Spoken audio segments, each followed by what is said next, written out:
This segment of Delmarva Life is brought to you by Peninsula Regional Medical Center. Well, we're talking this week about the importance of sleep, and we learned yesterday that if you, as an adult, are not getting 7 to 9 hours of sleep every night, then you're not getting enough. So, perhaps your lack of shut-eye can be blamed on a sleep disorder. There are so many of them. As a matter of fact, studies show there are more than 80 different types of sleep disorders. They can range from sleep apnea to restless leg syndrome. Nightmares can even be considered a type of sleep disorder. The thing to remember is if you're one of the millions of people who has a sleeping disorder, help is available so you can get a better night's rest.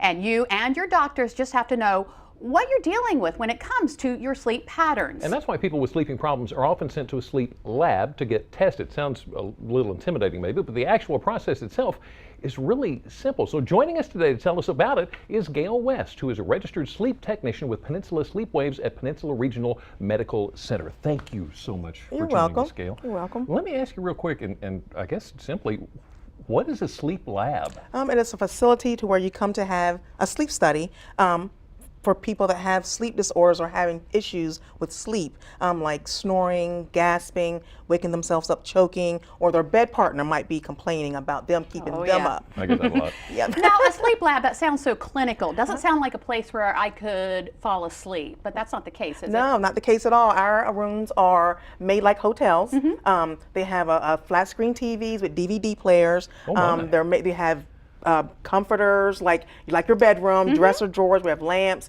and that's how they're made up. Everything is made like a hotel room. Oh, okay, very comfortable. Nice. Okay, so using Jimmy here, you're going to show us how you might prepare a patient for a study. So okay, what are you going to do here? I'm put my gloves on.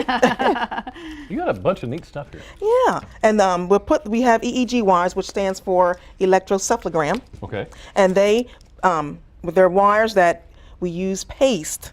The conductive paste, 1020 paste, we put them to the scalp, and they send the electrical impulses from the brain, and they run through the wire. Are you telling me you can read my mind doing this? No, not your mind, but your brain waves. That's for sure. What does that determine? It determines stages of sleep, different stages of sleep. Stages 1, 2, and 3. Okay. This is F7. It goes on your frontal lobe. Okay. It goes to the front. How's it feel, Jimmy? Well, I'm just glad to know I've got a frontal lobe. And we use little pieces of gauze with more conductive paste to keep them on so they don't fall off. I'm a tosser and turner. Oh, okay. So yeah, if someone's asleep, you got to make sure all of this stays on, or you're not going to get proper readings. So we try to use enough conductive paste to keep them on. And you were saying that sometimes, because we wondered how you could do this, how anybody could sleep with all of these wires and gadgets and stuff coming out of their head. You said sometimes people fall asleep as you're preparing them. Yes, some people are so exhausted that they don't have any problems falling asleep at all. You can barely keep their eyes open. Oh my goodness. You have to, you need to wake up, sir. You need to wake up. And of course, you have this little guy here for Jimmy, because he needs his comfy to yes. Now, honest to goodness, you really do have these at the sleep lab, right? Yes, we have stuffed animals that we give out to our little patients when they come to visit. Right, right. And that's another thing. You do sleep tests on children? Yes, ages 2 and up. And they're the same study for the kids as it is for the adults, just in miniature form. Yeah. Now, do they get a little, they see all of these wires and all of this stuff, do they get a little intimidated, maybe a little scared? Yeah, some do. Some cry. But for the most part, our patients that come, they're pretty good because their parents are there, and they seem to work through it. And you don't leave them in a room by themselves, so parents can sleep with them? Yes, their parents are there with them all night long because they're young, they're minors, so they can't leave them there by themselves. Right, right. How you doing there, Jimmy? I'm hearing stereo. Oh, yeah. And now I'm putting on, this is what's called C4. The C's measure the central part of the brain. Ooh, okay. And the middle one is the ground wire, CZ, and it measures all to keep everything grounded and everything so everything flows. That's the central, the ground lead. Okay. I'm also going to put on the frontal, not the, I'm sorry, the reference. And that reference is everything. You really got to know your stuff to do this. Yeah, yeah, because like I said, it's what we it's called the 10-20 system, and you have to know the measurements, because usually we would measure the head, but for time's sake, we can't do it. My head was too big to measure, is what you're trying to say.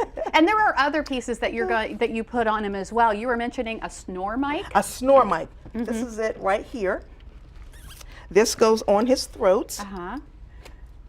Do you need a microphone for Jimmy snoring? Really? Yes. Now, can you say the letter E for me? E. I have my patients say the letter E so we can find the vibrations. And we place it right next to that vibration so we can get the sound. And that's important in diagnosing in a sleep apnea. Yes, and snore sometimes is the only main issue that some patients have, is snoring. Okay, so once you get all this information, what do you do with it? Comes to the computer in our workstation, and they gather all the raw data, and they keep. Some patients, they have 2 or 3 patients a night. They look at each monitor to see what stage of sleep they're in, and then they just monitor from there. And then the information goes to the doctor. Yes. Well, it comes after they do that throughout the night. There's a day person who comes in and what they say score. They grade the previous nights. So is there anything that you can tell us about Jimmy just by, messing with his head? Even by looking at you don't even need to look at his head. Just by looking sometimes at their throat, the person's throat or neck, you can tell whether or not you might think they have sleep apnea. Okay. By the thickness of the neck. And? Oh, okay. You're not telling me. Oh, no, I'm not going to tell you. She's not going to tell you. All right. Well, thank you so much, Gail. And Jimmy, you look like you're all ready for a deep night's sleep. Seems like you love your puppy. And to read more from Peninsula Regional Medical Center about sleep studies, or if you want to determine just how sleepy you are, go to delmarvalife.com and click on the show tab. Well, lack of sleep isn't the only thing that may have an impact on your health. A new study suggests a certain type of mouthwash may also hurt your health. Up next on Delmarva Life, find out what rinse is raising some eyebrows and what you can do about it. But first, I just woke up. It's time for the first clue in today's Where is Brian guessing game. Brian? Well, Jimmy and Lisa, per the usual, I have 2 clues, and here is your first clue. Clue number 1, this location used to be called Clark's Corner. Think about that for a little bit. I'll have 1 more clue, plus the big reveal coming up a little later in the show. Stay with us. You're watching Delmarva Life.